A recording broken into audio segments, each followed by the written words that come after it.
నిర్మల్ జిల్లా కేంద్రంలోని ఆర్డీఓ కార్యాలయం ముందర నిర్వహిస్తున్న సమగ్ర సర్వశిక్ష అభియాన్ ఉద్యోగస్తులు సమ్మె 24 రోజులకు చేరుకుంది. ఈ సందర్భంగా వినూత్న రోబో రూపంలో వేషధరణ ఉపాధ్యాయుడు వేయడంతో చూపలను ఎంతో ఆకట్టుకున్నారు. ఈ సందర్భంగా వారు మాట్లాడుతూ సర్వశిక్ష అభియాన్ లో పనిచేస్తున్న ఉద్యోగస్తులను 24 గంటలు 365 రోజులు పనులను నిర్వహించుకొని వెట్టి చాకరీ చేయించుకోవడం జరుగుతుందన్నారు. సమాన పనికి సమాన వేతనం చెల్లించాలని వారు ప్రభుత్వాన్ని డిమాండ్ చేశారు. జిల్లా ఇన్ఛార్జి మంత్రి సీతక్క ఇప్పటికైనా చొరవ తీసుకుని తమ సమస్యలను ప్రభుత్వం దృష్టికి తీసుకెళ్లి సమస్యలను పరిష్కరించే విధంగా చూడాలని వారు కోరారు.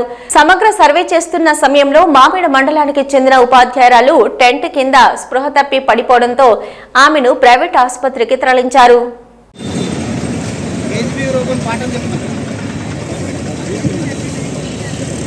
ఆఫీస్ ఎదురుగా రోబో తయారు చేసి సమగ్ర శిక్ష ఉద్యోగుల రోబోతో ఆ యొక్క నిరసన ప్రదర్శనను తెలియజేయడం జరిగింది. ఎందుకంటే ఈ ప్రభుత్వాలు అధికారులు మమ్మల్ని ఒక రోబోలాగా ఒక యంత్రంలాగా చూస్తూ మాతో అనేక రకాలైన పనులు చేయించుకోవడం జరుగుతుంది. అంటే ఒక ఉద్యోగి మల్టీపర్పస్ ఉద్యోగిగా మరి అనేక రకమైనటువంటి విధులను నిర్వహిస్తూ మరి మాకు ఒక సమయం అనేది ఉండదు. ఇది ఒక ఎమర్జెన్సీ డిపార్ట్మెంట్ లాగా సమగ్ర శిక్ష ప్రాజెక్ట్ అనేది 24 గంటలు మరి 365 రోజులు కూడా పనిచేసే పరిస్థితి మాకు కల్పిస్తున్నారు. మరి పని బారెడు మరి జీతం మూరెడు అన్నట్టుగా ఈ యొక్క సమగ్ర శిక్ష ఉద్యోగుల పరిస్థితి ఉంది. కాబట్టి ప్రభుత్వము ఇప్పటికైనా స్పందించి మా యొక్క సమగ్ర శిక్ష ఉద్యోగుల యొక్క న్యాయపరమైన డిమాండ్స్ను వెంటనే నెరవేర్చాలని మేము ప్రభుత్వాన్ని కోరడం జరుగుతుంది. సమగ్ర శిక్షలో పనిచేస్తున్న ఉద్యోగులందరినీ కూడా మా యొక్క పని భారాన్ని పని ఒత్తిడిని గుర్తించి మరి సమాన పనికి సమాన వేతనం కల్పించే విధంగా ఈ ప్రభుత్వాలు మాకందరికి కూడా రెగ్యులరైజ్ చేయాలని బేసికల్ ఇవ్వాలని చెప్పేసి మరి ఈ సందర్భంగా మేము ప్రభుత్వాన్ని డిమాండ్ చేస్తూ ఉన్నాము. అలాగే మాకు స్పష్టమైన హామీ వచ్చే వరకు కూడా మా యొక్క నిరసనను కొనసాగిస్తామని తెలియజేస్తాము.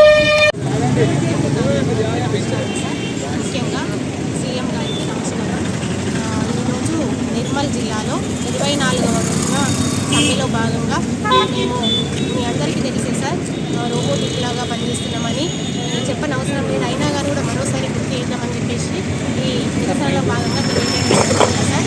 ముఖ్యంగా ఎస్ఎస్సీ ఉద్యోగులందరినీ కూడా మానవతా దృక్పథంతో పనిచేయాలి, మానవతా దృక్పథంతో పనిచేయాలని దానికి మమ్మల్ని అలవాటు చేయడం జరిగింది సార్. మేము కూడా దానికి అలవాటు పట్టి ఇన్ని రోజులు మేము ఇప్పుడు కూడా ఎక్కడ కూడా ప్రభుత్వానికి వ్యతిరేకంగా మేము ఇట్లాంటి నిరసనలు చేయలేదు సార్.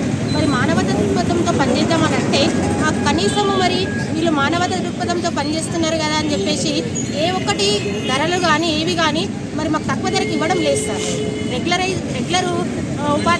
రెగ్యులర్ ఉద్యోగులకు ఏ ధరకైతే ఇస్తున్నారో అదే ధరకు మరి మేము ఆ సరుకులను కొనుక్కోవాల్సి వస్తుంది. ఇంత చిన్న వేతనంతో మేము ఏ విధంగా సరుకులను కొనుక్కోగలుగుతాం? ఉదయం వాడేటటువంటి టూత్ పేస్ట్ కాడి నుంచి నైట్ వాడేటటువంటి ఆల్అవుట్ వరకు కూడా సమాన పనికి సమాన వేతనం పొందుతున్నటువంటి ఉద్యోగులు ఏ విధంగా అయితే ఆ వస్తువుల మీద ఖర్చు పెడుతున్నారో మేము కూడా అదే విధంగా ఖర్చు పెడుతున్నాం. మరి ఇంత తక్కువ వేతనాలను తీసుకొని మా కనీస అవసరాలను మేము ఎట్లా తీర్చుకోగలుగుతాం సార్? ఇది చిన్నగా ఆలోచించండి, ఒకసారి ఆలోచించి మాకు సమాన పనికి సమాన వేతనం ఇవ్వాలని మనస్ఫూర్తిగా మేము కోరుకుంటున్నాం సార్. మీరు ఇవ్వగలిగేటటువంటి స్థాయిలో ఉన్నారు కాబట్టి మాకు ఆ మాట ఇవ్వడం జరిగింది. అయినా కానీ కూడా 24వ రోజు అయినప్పటికీ కూడా మీరు స్పందించడం లేదనేది చాలా బాధాకర విషయం సార్. చాలా కనీస అవసరాలు తీర్చుకోలేని దుస్థితిలో మేము ఉన్నాం సార్. ఇంకొకసారి ఆలోచించి మా ఎస్ఎస్సీ ఉద్యోగులందరినీ కూడా మాపై దయ ఉంచి కనికరించి మాకు పే స్కేలు వర్తింపజేస్తారని రెగ్యులరైజ్ చేస్తారని మనస్ఫూర్తిగా కోరుకుంటున్నాం సార్. ధన్యవాదాలు.